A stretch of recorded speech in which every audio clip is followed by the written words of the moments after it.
There is a painting in London that contains two completely different images.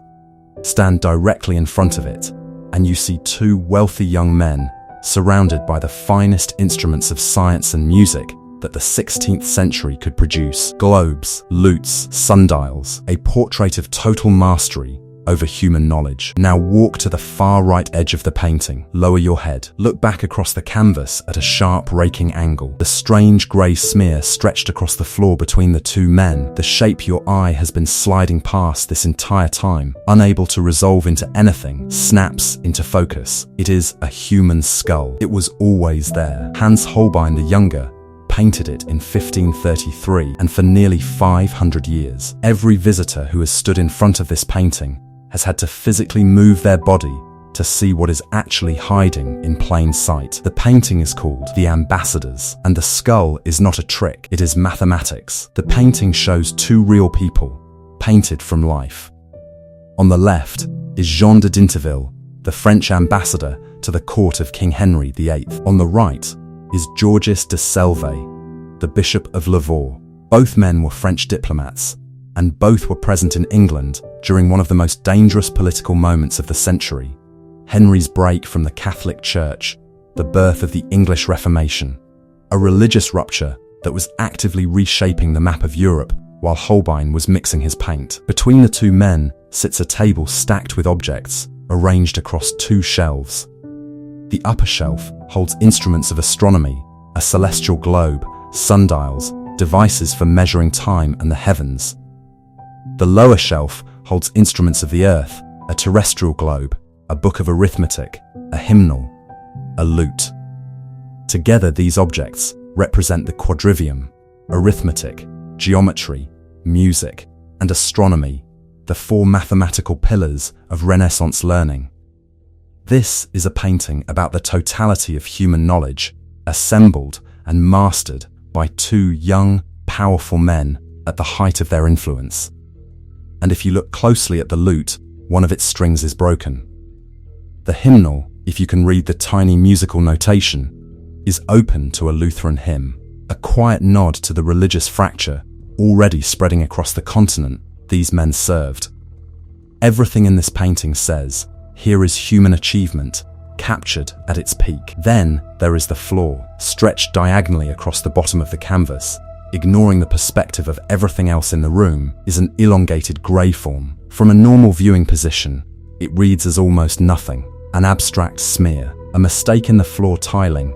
Maybe most visitors' eyes slide straight over it on the way to the faces of the two men. This is anamorphosis, a technique that deliberately distorts an image so it only resolves into a recognizable shape when viewed from one specific extreme angle. To see the form as an accurate rendering of a human skull, you have to approach the painting from high on the right side or low on the left. Holbein was not the inventor of this technique, but he was one of the very few Renaissance painters who deployed it at this scale, inside a formal portrait, hidden among objects that look completely ordinary until you know to look for the distortion. The method is closer to mathematics than magic. Holbein used a form of cylindrical projection, likely influenced by Leonardo da Vinci's own experiments with distorted perspective. Da Vinci's notebooks contain small anamorphic sketches, an eye, a face, that only resolve when the page is viewed edge-on. Holbein appears to have taken that idea and scaled it up to life size, embedding it inside one of the most expensive and prestigious portrait commissions of his career. Walk to the correct position, and the historical record suggests Holbein may have intended visitors to approach this from a doorway in Dinterville's own house, catching the skull from the side as they walked past, and the shape stops being a smear. The eye sockets resolve, the jaw becomes visible, the skull looks back at you. A skull hidden inside a portrait of worldly mastery is not subtle once you see it, but the reason it is there is more specific than simple decoration. This is a memento mori, a visual reminder of death, a genre with deep roots in Christian art. The message is direct. Everything displayed on that table, the globes, the instruments, the knowledge, the political power these two men represent, none of it outlasts the body. Both men are identified by inscriptions giving their precise ages, 29 and 25, a reminder that despite their vitality, they remain mortal. D'Interville even wears a small skull brooch pinned to his cap, a quieter echo of the larger skull stretched across the floor beneath him. Death was not an abstract idea to people living through this period.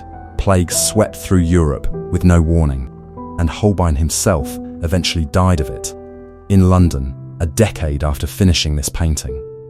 The skull is not a morbid afterthought. It is the actual subject the rest of the painting is built to circle around. But why distort it? Why not simply paint a skull sitting on the table along with everything else? Because a flat, legible skull on the tabletop would be obvious, a piece of staged symbolism. By forcing it into anamorphic distortion, hidden until you take a single step to the side, Holbein makes you perform the realization yourself. The painting does not tell you that human achievement is temporary. It makes you discover that the floor of the room you are standing in has been hiding a skull at your feet the entire time. Art historians agree on what the shape is. They do not agree on what it was for. It is unclear why Holbein gave the skull such overwhelming prominence in a portrait of this kind. Most memento mori imagery of the period is far smaller, far less structurally central than this. One theory, considered reasonable but unproven, argues the skull's diagonal line works in concert with a pointing instrument elsewhere on the table, deliberately directing the viewer's eye toward D'Interville himself, making the skull part of a larger optical argument about where the viewer's attention belongs. Another reading ties the skull directly to the politics in the room. Was it placed there to remind the two ambassadors of their own mortality, or as a quieter warning to Henry VIII himself about the dangers of the religious rupture his court was presiding over? In 1533, breaking from Rome was not a symbolic act. It was a gamble with consequences that could not be predicted. A skull hidden in a portrait of two of the king's diplomatic guests may have been a more pointed message than simple Christian piety. There is also a quieter detail almost no one notices on a first viewing. In the top left corner of the canvas, half hidden behind a green curtain, a small crucifix is just visible. If the skull is the painting's warning, the crucifix may be its answer. Resurrection, offered quietly, in the one corner of the room the skull's optical trick does not touch. Here is what nearly 5 centuries of looking at this painting comes down to. If you stand in front of the ambassadors directly, you see two men who have mastered the world. Every object on that table testifies to human achievement, measured, mapped, tuned, calculated. The skull, from this angle, is barely visible. It does not interrupt the painting's confidence at all. But step to the side. Lower your head.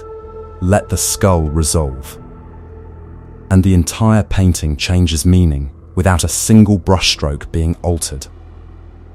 The same canvas that celebrated human mastery a moment ago is now quietly insisting that none of it matters in the end. Holbein built a painting that requires you to choose your own ending. Stand still, and you see ambition. Move, and you see mortality. The skull was always both. The only thing that changes is where you are standing.